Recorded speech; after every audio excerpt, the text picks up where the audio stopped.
भारत और चीन की सेनाओं के बीच में फिंगर एरिया विवाद आखिरकार है क्या?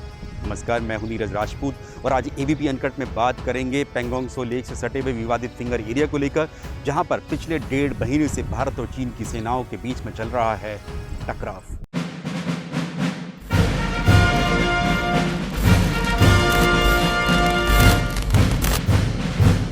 लद्दाख के विश्व प्रसिद्ध पेंगोंग त्सो लेक से सटा हुआ ही है विवादित फिंगर एरिया, जहां पर 5 और 6 मई को भारत और चीन के सैनिकों के बीच में झड़प हुई थी, भिड़ंत हुई, मारपीट हुई, जिसमें दोनों ही तरफ के दर्जनों सैनिक घायल हुए थे। उसके बाद से ही विवादित फिंगर एरिया जो था, उसके बारे में दुनिया को पता चला कि आखिरकार ये एक ऐसा इलाका है जो कि फिंगर की तरह देखने में लगता है, फिंगर की तरह, उंगलियों की तरह लगता है।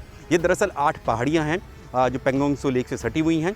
इनमें से एक से जो 4 पहाड़ियाँ हैं उस पर माना जाता है कि भारत का यानी भारतीय सेना का अधिकार है, और 5 से 8 मानी जाती थी कि वो चीन का अधिकार क्षेत्र है। लेकिन क्योंकि ये विवादित एरिया था, यहाँ पर दोनों देशों की सेनाएं पेट्रोलिंग करती रही थी। वर्ष 2017 में भी यहाँ पर एक ऐसी ही झड़प हुई थी, पेंगोंग त्सो लेक के बेहद करीब हुई थी, जिसका वीडियो भी वायरल हुआ था। उसके बाद दोनों देशों के बीच में जो बैठक हुई उसमें मान लिया गया कि ये विवादित इलाका है, लेकिन पेट्रोलिंग करते रहेंगे, लड़ाई झगड़ा नहीं करेंगे। लेकिन पिछले महीने यानी कि मई की 5 और 6 तारीख को यहाँ पर एक बार फिर से भिड़ंत हुई दोनों देशों के सैनिकों के बीच में, और जो उसके बाद हालांकि जो लोकल स्तर पर जो कमांडर्स थे, फील्ड कमांडर्स थे, उन्होंने बैठक की, और बैठक के बाद जो थे सेनाएं जो सैनिक जो थे पीछे चले गए। लेकिन उसके बाद वहाँ पर जो है बिल्टअप होना स्टार्ट हो गया, यानी कि दोनों देशों के जो सैनिक थे वहाँ पर जमा होने शुरू हो गए। ये माना जा रहा है कि जो चीन के सैनिक थे वो भारतीय सैनिकों को मना कर रहे थे कि पेट्रोलिंग ना करें इस इलाके में, यानी कि जो भारतीय सैनिक हैं वो 7 और 8 पहाड़ियों तक पेट्रोलिंग करते थे, उस पर रोक लगा दी थी।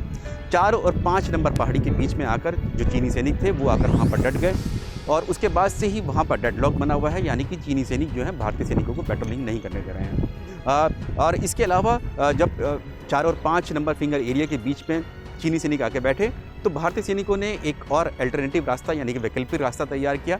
वो रास्ता जाता था गलवान घाटी के बेहद करीब, जो हॉट स्प्रिंग एरिया है उसके करीब एक गोगरा पोस्ट जगह है, वहाँ से एक अल्टरनेटिव रास्ता निकाला भारतीय सेना ने फिंगर एरिया तक पहुँचने के लिए, और भारतीय सैनिक जो थे वो फिंगर नंबर 7 तक पेट्रोलिंग करते हुए पहुँच गए।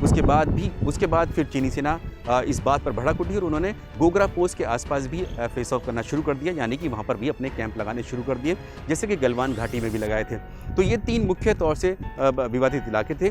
लेकिन इस वक्त जो तनाव चल रहा है भारत और चीन के सैनिकों के बीच में, वो इस फिंगर एरिया को लेकर ही चल रहा है, क्योंकि माना जा रहा है गलवान घाटी में दोनों देशों के जो सैनिक हैं वो डिसएंगेज हो रहे हैं, वहाँ पे कैंप भी जो है दोनों देशों के कम हो रहे हैं।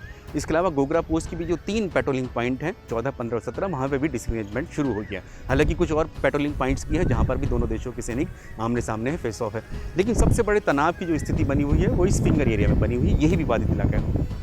ये जो 1 से 8 नंबर पहाड़ी है, करीब 25 किलोमीटर लंबाई का ये फासला है इस पहाड़ियों का, जो पेंगोंग त्सो लेक से बिल्कुल सटा हुआ। पेंगोंग त्सो लेक जो कि करीब 135 किलोमीटर लंबी है, जिनमें से 1/3 पार्ट जो है यानी करीब 35 से 40 किलोमीटर जो है भारत के अधिकार क्षेत्र में है, यानी कि लद्दाख में आता है, और बाकी जो आता है 100 किलोमीटर के आसपास वो आता है चीन के अधिकार क्षेत्र में, यानी कि तिब्बत में ये पेंगोंग त्सो लेक है।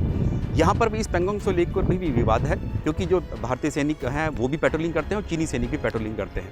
तो जो लाइन ऑफ एक्चुअल कंट्रोल है इसी फिंगर एरिया नंबर 8 और उसके बाद फिर पेंगोंग त्सो लेक से बीच से काट के जाती है। तो वहाँ पर भी पेट्रोलिंग को लेकर जो है चीन लगातार भारतीय सैनिकों को मना करता है, आईटीबीपी के जवानों को मना करता है कि यहाँ पर यही विवाद दरअसल है। और इसी को लेकर ही पिछले 1.5 महीने से भारत और चीन के जो बड़े सैन्य कमांडेंट्स हैं वो मीटिंग कर रहे हैं। 6 जून को जो मीटिंग हुई थी उसके बाद डिसएंगेजमेंट भी हुआ, उससे पहले भी थोड़ा डिसएंगेजमेंट हुआ था उसके बाद। लेकिन अब जो मुख्य मुद्दा रह गया है भारत और चीन के बीच में वो इसी फिंगर एरिया को लेकर है, जिसके बारे में कहा जा रहा है कि चीन ने भारत के हिस्से पर कब्जा कर लिया है, यानी कि काफ़ी बड़े हिस्से पर कब्जा कर लिया है। वो कब्जा दरअसल यही है जो, अगर बात करें लाइन ऑफ एक्चुअल वास्तविक नियंत्रण रेखा की, और एक होती है क्लेम लाइन, इन दोनों के बीच में अंतर है। जो एलएसी है वो 4 और 5 नंबर फिंगर एरिया के बीच से जाती है, लेकिन भारत का क्लेम लाइन जो है वो 8 नंबर तक है, यानी कि जो 4 से और 8 नंबर के बीच में जो इलाका है वहाँ पर चीन अब जमकर बैठ गया है। तो यही जो क्षेत्र है इसी पर जो कब्जा किया है, और इसी को लेकर ही बात चल रही है कि ये दरअसल कब्जा कर लिया है। हालांकि ये सिर्फ क्लेम लाइन है, यहाँ तक पेट्रोलिंग करते थे भारतीय सैनिक और भारतीय सेना। जो एक्चुअल जो अधिकार क्षेत्र है वो 4 तक ही है, लेकिन अब चीन इस बात पर भी अड़ गया है कि भारतीय सेना को 2 नंबर पहाड़ी तक जाना पड़ेगा, क्योंकि उसका क्लेम लाइन, उसकी क्लेम जो है वो 2 नंबर पहाड़ी तक है, यानी कि 8 से लेकर 2 तक। ये 1, 2, 3, 4, 5, 6, 7, 8 पहाड़ियों तक है, वो कह रहा है चीन की अब 2 नंबर तक जाना पड़ेगा। तो भारतीय सेना इसका विरोध कर रही है, भारत विरोध कर रहा है कि ऐसा नहीं होगा, ये विवादित इलाका है, इससे दोनों देशों के जो सैनिक है पीछे चले जाते हैं। और यहाँ पर जितना भी जो बिल्टअप हुआ है, जो चीनी सेना ने अपने यहाँ पर बैरक्स बनाए, हेलीपैड तक तैयार कर लिया है 5 नंबर पहाड़ी के पास, उसको वहाँ ख़त्म करके यहाँ पेट्रोलिंग करें। और जब तक कि दोनों देशों के जो राजनयिक हैं या फिर सैन्य कमांडर से वो मिल बैठ कर बातचीत करें कि कितना हिस्सा किसके पास होगा, तब तक जो चीनी सेना है और भारतीय सेना है वो अपने यहाँ से जो बिल्टअप जो किया है वो यहाँ से हट जाएं और डिसएंगेज कर लें।